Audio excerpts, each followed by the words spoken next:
Ya, Assalamualaikum warahmatullahi wabarakatuh. Kami di sini akan mempresentasikan tugas akhir teknologi basis data yang berjudul Sistem Informasi Bimbingan Perkuliahan. Di sini kami beranggotakan 5 orang. Pertama ada saya sendiri, Damdinta Ramadan. Selanjutnya ada, boleh dilihat, next, ada Angga Herlangga, lalu ada Bethel Sando Gemilang Wahyudi, ada Luku Ariski Rajasani, dan ada Muhammad Hudan Afriansyah. Pertama-tama materi akan disampaikan oleh Angga. Untuk Angga dipersilakan. Baik, terima kasih Adam. Saya akan menyampaikan sedikit tentang deskripsi kasus ini. Yang pertama, baik, langsung ke pembahasannya. Sebuah kampus ingin membuat sebuah sistem sederhana yang dapat digunakan untuk mencatat setiap kegiatan bimbingan antara dosen dengan mahasiswa, sehingga kegiatan bimbingan antara mahasiswa dan dosen bisa lebih terjadwal. Bimbingan tersebut bisa meliputi bimbingan skripsi, praktikum, proposal, dan lain sebagainya. Sistem tersebut mempunyai fitur registrasi dan update data mahasiswa yang akan melakukan bimbingan. Selain itu, untuk dosen mempunyai fitur registrasi dosen, update data dosen. Selain itu, bimbingan akan mencatat waktu pelaksanaan bimbingan, dosen dan mahasiswa yang terlibat, serta nama bimbingan yang akan dilakukan. Baik, terima kasih Adam. Baik Adam. Terima kasih Angga. Selanjutnya di sini akan saya sampaikan sendiri tentang Entity Relationship Diagram yang atau biasa disebut dengan ERD. Di sini ada mahasiswa, dia mempunyai atribut dari NPM, nama mahasiswa, email mahasiswa, dan nomor telepon mahasiswa. Dan relasinya ke bimbingan itu ada many to one, bimbingan ke dosen pembimbing itu ada one to many.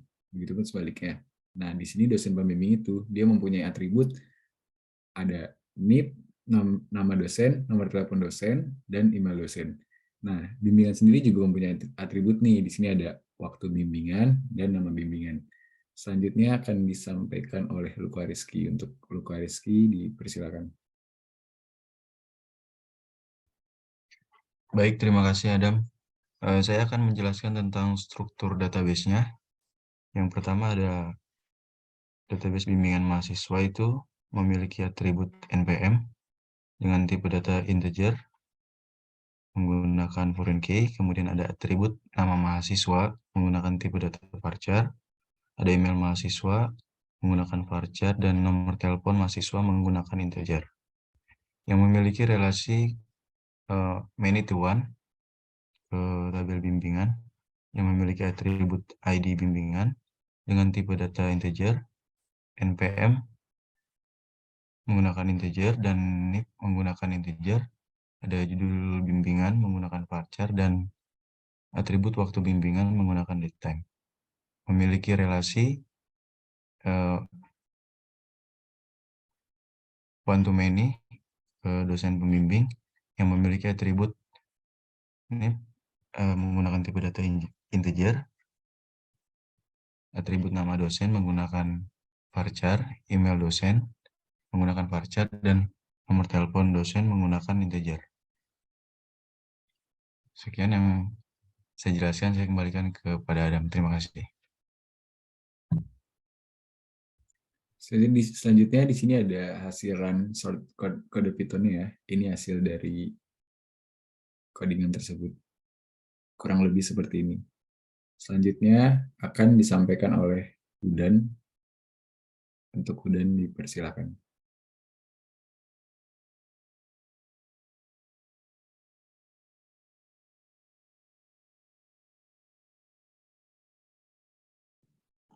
Ya, terima kasih. Berikutnya saya akan menjelaskan tentang soal query database. Sebelumnya untuk PRD dan struktur database sudah dijelaskan.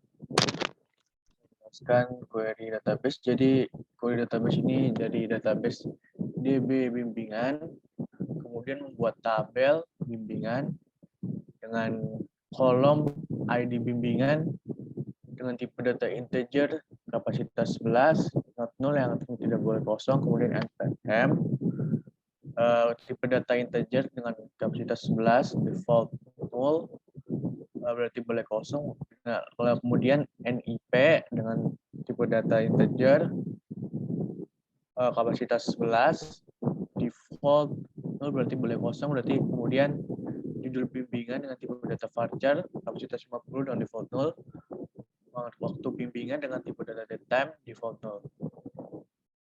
Kemudian diisi kolom-kolom tersebut di dalam tabel bimbingan, dalam kolom ID bimbingan, NPM, NIP, judul bimbingan, waktu bimbingan. Masing-masing ada satu, skripsi, kemudian waktu bimbingannya dan tipe data datetime ini dengan isi 2022, 12 dengan jam 13.10. Kemudian ada create tabel dosen pembimbing, buat tabel dosen pembimbing dengan kolom NIP dengan tipe data integer 11.0, kemudian ada nama dosen dengan tipe data varchar, kapasitas 30 default 0, email dosen, tipe data varchar, kapasitas 20 default 0, nomor tab dosen, integer 16 dengan default 0, kemudian diisi kolom-kolom tersebut dalam tabel dosen pembimbing, yaitu kolom tersebut ada NIP, dosen, email dosen, dan nomor telepon dosen dengan isinya 1, budi@may.co, kemudian nomor telepon di dosen. Kemudian ada membuat tabel mahasiswa yang kolomnya NPM dengan tipe data integer, kapasitas 11, not null yang artinya tidak boleh kosong, kemudian nama mahasiswa dengan tipe data varchar, default null yang artinya boleh kosong, kemudian email mahasiswa dengan tipe data varchar 20, default null berarti boleh kosong, nomor telepon mahasiswa dengan tipe data integer kapasitas 16, default null, kemudian diisi dari tabel mahasiswa dengan kolom NPM mahasiswa, nama mahasiswa, email mahasiswa, nomor telepon mahasiswa dengan isinya 1 sando, kemudian sando@.com, kemudian nomor telepon mahasiswa ini. Nah, di sini ada primary key bimbingan, seperti bimbingan ini ada primary key ID bimbingan, kemudian ada foreign key FK bimbingan mahasiswa NPM. Nah, di sini ada suatu source code di mana foreign key dari dosen pembimbing, dari tabel dosen pembimbing ke tabel bimbingan dosen pembimbing. Bimbingan dosen pembimbing jadikan foreign key NIP.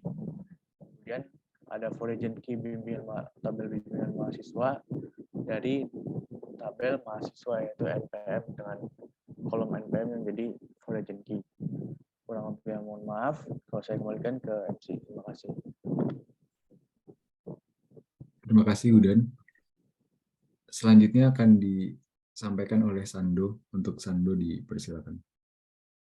Baik, terima kasih MC. Saya akan langsung share screen saya. Apakah sudah kelihatan untuk share screen saya? Kemudian sebentar saya akan lakukan. Dulu sebentar. Nah, untuk di sini saya menggunakan konsep OOP dalam pembuatan programnya. Ada file dari app sendiri yang akan berisi menu. Kemudian ada file mahasiswa dari yang berupa kelas. Ada dosen pembimbing dan bimbingan. Untuk konektornya sendiri, kita menggunakan koneksi, nanti akan mereturn ke SQL Connect dengan host, localhost, user root, dan password kosong, dengan nama database di bimbingan.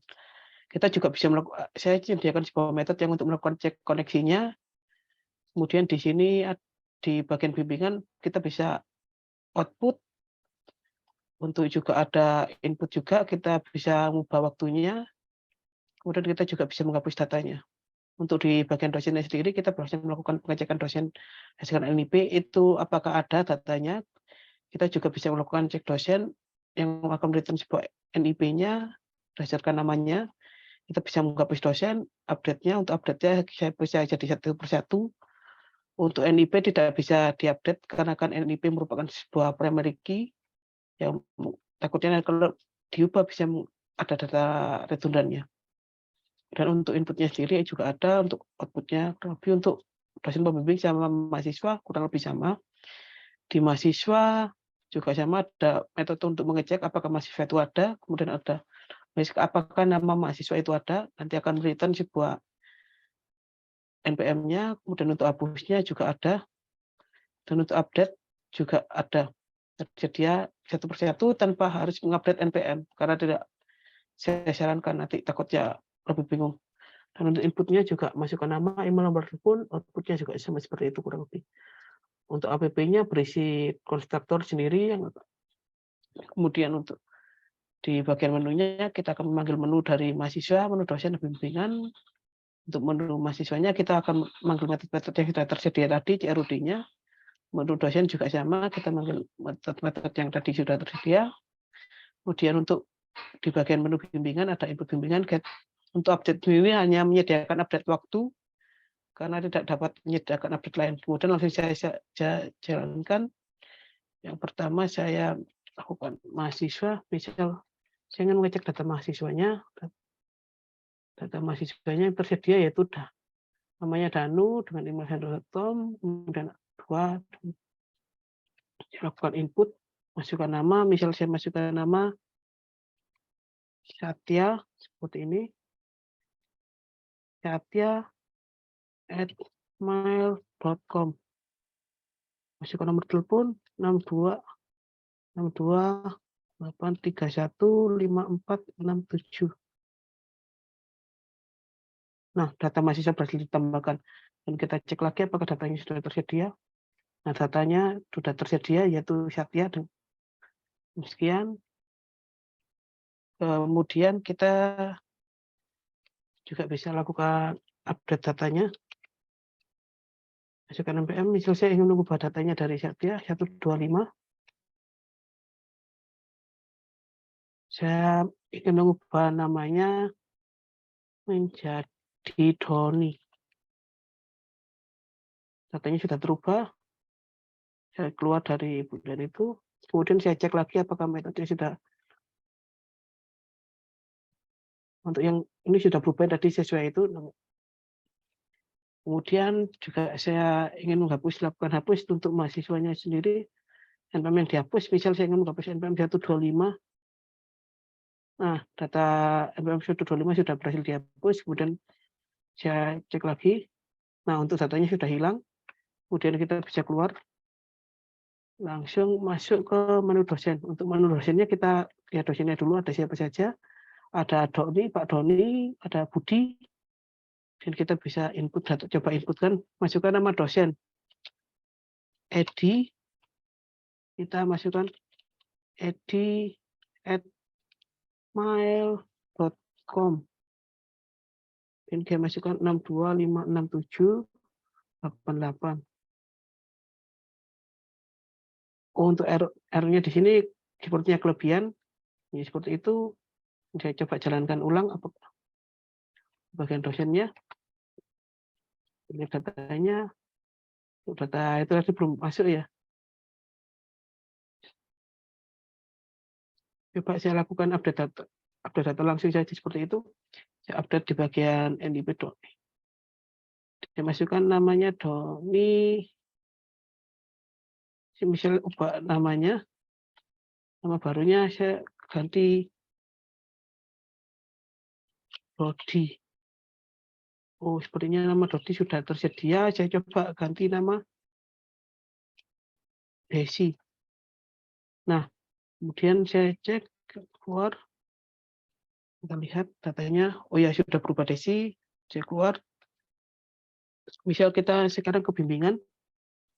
Untuk bimbingan lagi saya cek Desi, Danu sudah itu. Kemudian kalau saya ingin masukkan nambahkan inputan bimbingan baru, masukkan nama dosen. Nama dosennya tadi ada siapa saja yang seperti di sini tadi. Ada Doni sama Desi gitu. Saya coba masukkan Desi.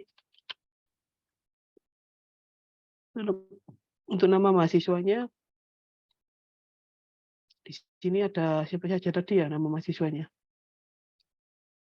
ada dosen pembimbing. Sepertinya ada, ikutin ini saja, saya ambilkan Danu. Nah, masukkan nama bimbingan proposal. Nah, silakan bimbingan, kita lihat lagi datanya sudah tersedia. Nah, datanya sudah tersedia. Kemudian saya coba hapus datanya, masukkan ID bimbingan yang akan dihapus. Saya hapus ID bimbingan 5. ID bimbingan 5 telah dihapus. Dan saya buat. Nah, kurang lebih seperti itu. Untuk saya kembalikan ke admin. Terima kasih Sando. Mungkin itu saja dari kelompok kami. Kurang lebihnya mohon maaf. Wassalamualaikum warahmatullahi wabarakatuh.